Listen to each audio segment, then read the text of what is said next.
એક નજર કરીએ આજના મહત્વના સમાચારથી।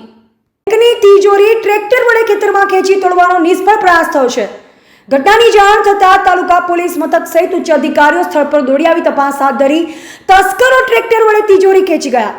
ભરૂચ જિલ્લામાં તસ્કરો બેફામ બન્યા હોય તેમ લાગી રહ્યું છે। ભરૂચ તાલુકા પોલીસ મથકના વિસ્તારમાં આમદડા ગામ નજીક HDFC બેંક આવેલ છે।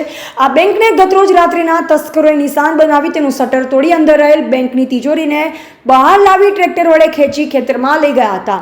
આ તિજોરીને તસ્કરોએ તોડવાનો પ્રયાસ કરતા તેઓ નિષ્ફળ રહેતા તિજોરી અને ટ્રેક્ટર તેઓ સ્થળ પર જ મૂકી પલાયન થયા। જો કે સદનસીબે તિજોરીમાં રહેલ 19 લાખ જેટલી રકમ બચી હતી। પોલીસ સ્થળ પર પહોંચી તપાસ હાથ ધરી આ તસ્કરોએ આમદડા ગામમાંથી જ ટ્રેક્ટર ચોરી કરી લઈ ગયા હોવાનું માલુમ પડ્યું છે। જ્યારે ટ્રેક્ટર સ્થળ પર નહીં મળતા તેનો માલિક તેની શોધખોળ કરવા નીકળતા HDFC બેંકનું શટર તૂટ્યું હોવાનું માલુમ પડ્યું।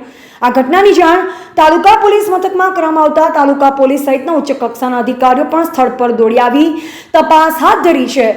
રિપોર્ટર નઈમ દિવાન, ભરૂચ।